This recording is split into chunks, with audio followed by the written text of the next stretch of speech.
Hi guys, well we had our first official interview with Oliver Glasner, and we also got to see some of the training. Now it's all on the Palace TV Plus on their website and also on the apps, so you might well see some of it on YouTube on the Crystal Palace website on YouTube, but some of it, or I think most of it, will be on Palace TV Plus. If you don't have that, it's a bit of a shame, but that's where most of the training footage is anyway, and it looks pretty good. I mean, everyone looks upbeat, everyone looks like they're smiling. I guess they're going to with the camera being there, but everyone looks happy and enthusiastic in what they're training, so that's really good. And of course the video of his interview is also on Palace TV Plus, but there is a transcript of it here, and I'm going to read through some of it, not all of it because it's quite a long interview, but I'm going to go through some of the main points that I think were quite interesting. And let me know down in the comment section anything that stands out in particular to you, or if you've read it or you've seen the training, anything that particularly sticks out for you there as well. He starts off by saying that I'm very pleased to be here. I'm really excited and looking forward to the weeks, months and years, starting with a home game here at Selhurst Park against Burnley. I'm really happy about it. There are lots of things which excite me about Palace, Selhurst Park, the fans, the fantastic squad we have, the talks I've had with the chairman, sporting director and the owners about the vision of the club. I think it's a very interesting project where we can have a shared vision, and now it starts. He said, it's our responsibility to fill this vision with life, and we will work hard to be successful. Now, he has talked about previously, about how he likes to be successful, and he has been successful, and hopefully that will rub off onto the players and will get the team into a situation where we're playing with more confidence. I think he wants to have installed a bit more confidence into the team straight away as well, and hopefully the game against Burnley will be the beginning of it. He goes on to say, first of all, the most important thing is that Roy is healthy again and he's doing well, and I so wish the best for Roy. It's the first time in my career I've started as a manager during a season. It's a different situation, but it is how it is, and for me it's important to get the best out of it.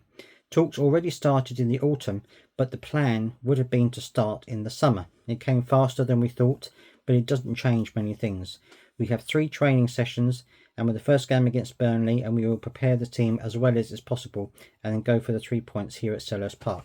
And so that's interesting that they actually started talking with Glasner back in August of last year, or back in the autumn of last year, which shows that I know there's been loads of banners up about Crystal Palace about having no forward vision, no plan, but this looks like they have had a plan since autumn.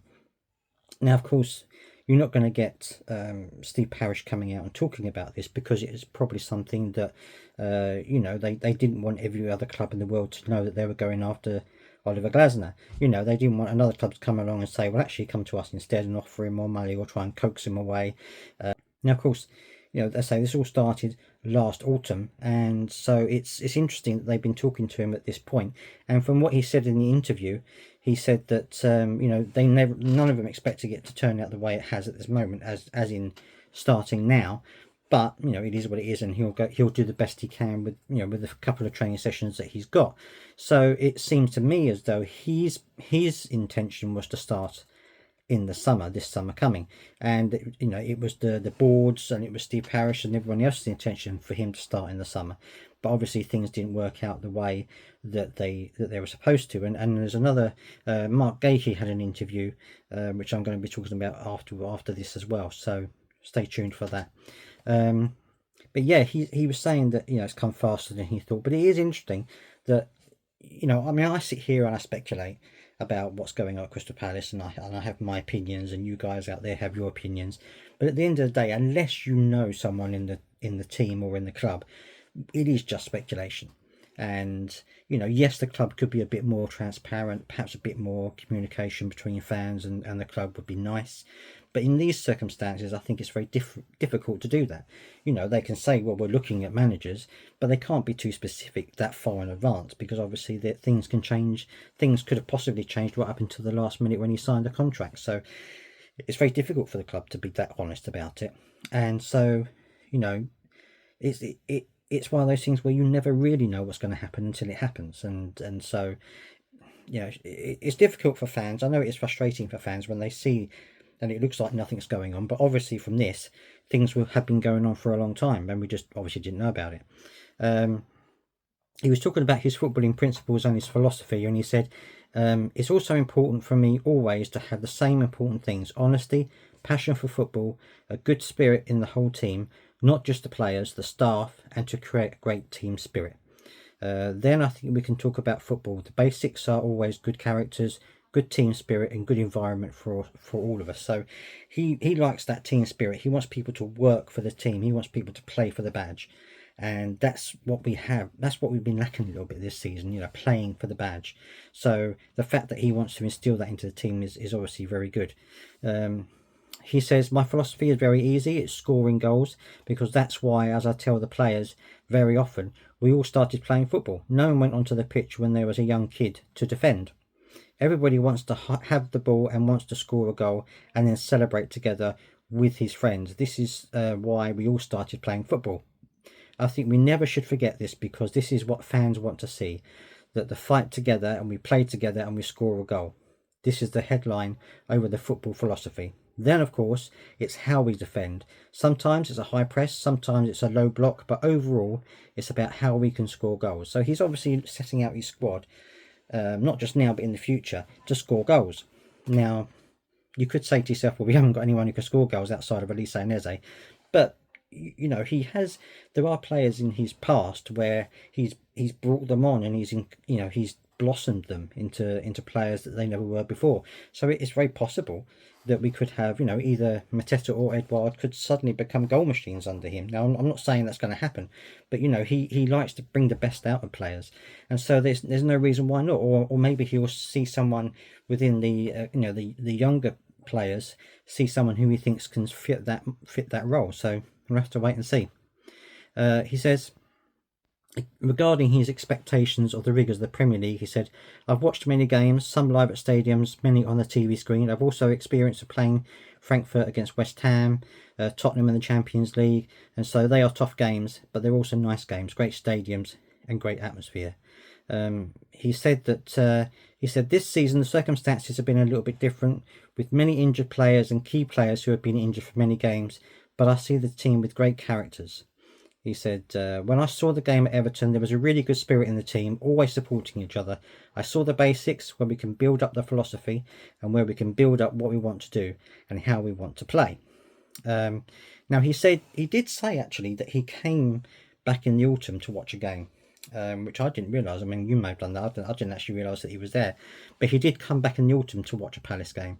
And so, you know, this has obviously been something that's been in the back of his mind. You know, this joining Crystal Palace has obviously been something that he has been at the forefront of his mind for quite a long time, which is great to see, because it means that he knows what he's getting into. He knows what to expect. He knows we've had a torrid time this season, so it's not like he's just stepped in and be like, well, actually, I don't actually know anything about the club, because he's been actively, you know, looking and speaking to Steve Parish since last autumn. So that gives me some kind of hope that he actually, you know, he knows what he's getting into, and he obviously feels he can do something positive about this. He says, he goes on to say a little bit later on, he says, for me, it is very important that we play the same way here at Selhurst Park and in the away games, so that we always trust in us, we always trust in our teammates, and we always trust in what we do. This will start the first practice. We're looking forward to it. I'm really convinced that we will reach our goal, that we can improve as a team, that we can improve individually, and that we will enjoy our time together. So, as I said, the actual full transcript of the interview is on the Palace website if you want to read it, if you haven't read it already. So that was a really nice introduction into what he was talking about, and about how he sees the club, which is fantastic. Now, there have been a couple of people in the comment section and on Twitter saying that Palace don't do well with progressive football. We've done it in the past. Frank de Boer, I think we can just gloss over him. But, you know, Alan Pardew tried to do it. Patrick Vieira tried to do it. And what I would say in this situation is that, you know, no disrespect to those managers, but here with Oliver Glasner, we've got a manager who's got a proven track record. You know, he's won things with teams playing this way, and he's not going to come in to a team that's going to ultimately damage his reputation. he's obviously seen something in the club that he thinks he can work with, or he's got, you know, he's got the chairman and Doogie Friedman on board with what he ultimately wants from the club. So, you know, I think this is a different scenario from before. Yes, I am worried that the progressive football won't work out as well as it has done before, or will work out as well as it has done before. But I think we've got a different caliber of manager this time. So if it's going to work, I think this is our best opportunity to make it work. So I'm hoping that that's what's going to happen. Going on quickly to the Gahey interview, he was talking about Roy, and he said that, you know, a lot of the team were very shocked and they loved Roy. You know, he was someone who liked to get to know you, liked to get, you know, your family and how you were doing, and he was very good at that kind of thing, people management. He does go on to say that he's excited about Oliver Glasner joining the club, and that he's already noticed the really good organisational setup that he's put in place already. So that's good news. In terms of his own fitness, he said that he's feeling good. It's a bit touch and go as to whether he's going to make the Burnley game, but we'll have to wait and see. I'm sure Oliver Glasner is one of those managers who isn't going to rush people back in. So, you know, if he's not ready, I don't think he'll play a part against Burnley. But we'll have to wait and see. So that's just my thoughts, and a transcript, or a couple of snippets from the interview transcript. I'd love to hear your thoughts if you read it, or just going by what I've said, what you think we're going to be expecting from Oliver Glasner. And also let me know if you've seen the training videos, what you thought about that as well. And don't forget to subscribe for more Crystal Palace videos, and I'll see you next time.